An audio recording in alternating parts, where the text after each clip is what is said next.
Hey guys, it's Sam, and this is my spoiler-free review of They Both Die at the End by Adam Silvera. I did receive an early copy of this book from the publisher, but this has since been released in September. This book takes place in the near future where there is a company that has figured out when people die. They don't know exactly how, but they know when, and so there's this whole kind of telecommunication system where they call each person on their death day and let them know that they're going to die at some point in that day. Our two main characters are two teenage boys who have both received that phone call, and this causes their paths to eventually intersect and everything kind of takes off from there. So first off, let me talk about the world building. This is my first Adam Silvera novel, but I have heard before that he does these kind of contemporary with a sci-fi twist type stories, and that's what this is.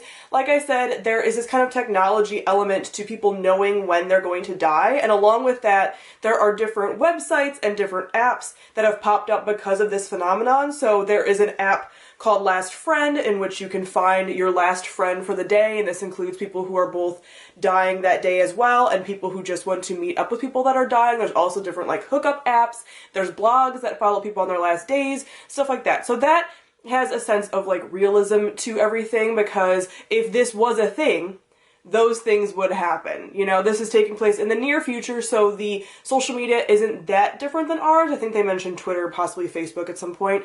So the social media hasn't changed too much, but it's adapted to this kind of phenomenon of knowing your death day. But along with that, I just want a little more out of it. I like this whole concept, but you don't really get many answers out of this. So if you're looking for a little more additional information about your kind of science fiction-y world, which is what I'm used to since I read a lot of SFF, you don't get that with this. This is mostly a contemporary novel that has this kind of twist on it that gives it a little bit of flavor. But I wouldn't say if you're like a really big fan of SFF and you're looking for something with that kind of edge to it, you're not really going to get it with this, because this doesn't explain how this company knows. No one knows how this company knows. It's just kind of like this is how the world is, and even the characters are like, it's frustrating that this is just how the world is. So I just, as a person who reads SFF, I'm like, I want to know more about that though, and you're not telling me, because this is a contemporary book ultimately about these characters, but I want to know about that thing. So next I'm going to talk about the characters, since like I said, this is a contemporary book that focuses mostly on the characters. These are two Latino boys who have never met before, but because of this Last Friend app, they come into contact, and they have two very distinct voices. So Mateo is definitely more of this like closeted introvert type person. He definitely has followed a lot of these blogs about people dying, and he's just kind of lived his life very carefully, even though he knows that that doesn't really impact when he's going to die. Like, you know when you're going to die, but he's still been very careful his entire life. And then Rufus has a completely different voice. He comes from a harsher background, kind of. He's had a lot of tragedy in his life, and he sort of lived life a little bit more on the edge. So that is the cool thing about these two characters, is they have very distinctive voices. So sometimes when you have two POVs, you don't really feel like there's much difference. You have a hard time kind of figuring out, okay, who's talking again, and going back and forth. With this, you do not have that at all. But I will say that this is just a complaint that I have about contemporary books in general. Sometimes when you have a character who feels very contemporary, like Rufus, for example, in this book does, it just, I don't like it for some reason. Like, it dates the book too much, because I feel like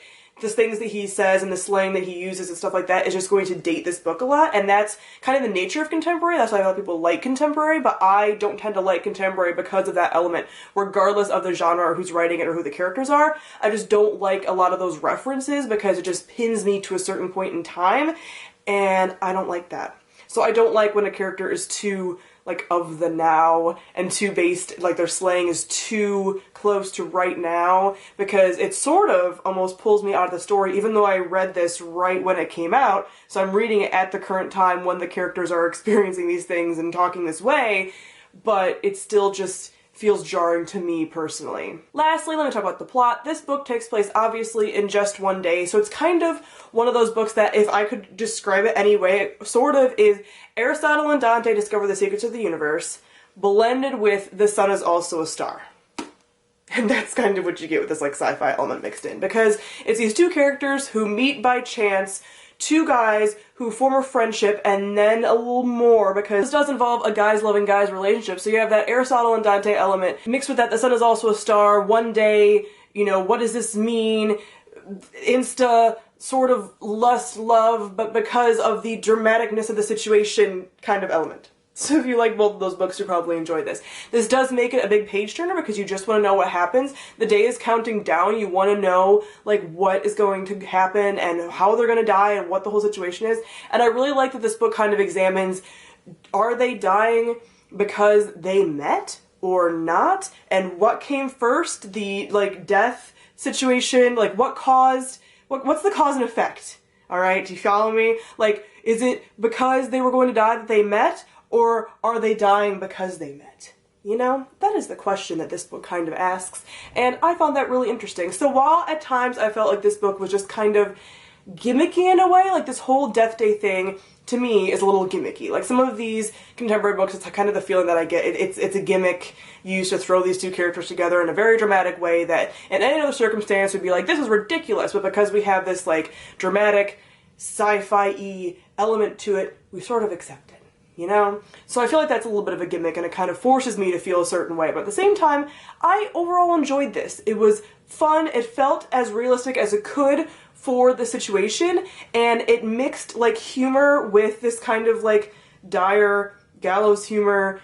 These two characters are going to die at some point and we don't know why, and we don't know how, and it's all very kind of tragic and all of that. So it mixes kind of like the borderline macabre with like the funny contemporary everything, and you just kind of fly through it because they have very short kind of chapters and everything is taking place very quickly and these characters kind of just rushing towards their deaths. So it is a very easily read, very compulsively readable. You just keep wanting to pick it up. I ended up really enjoying this and I gave it 4 out of 5 stars. So comment down below and let me know what you thought of They Both Die at the End. Thank you all for watching. I'll see y'all guys soon. Bye.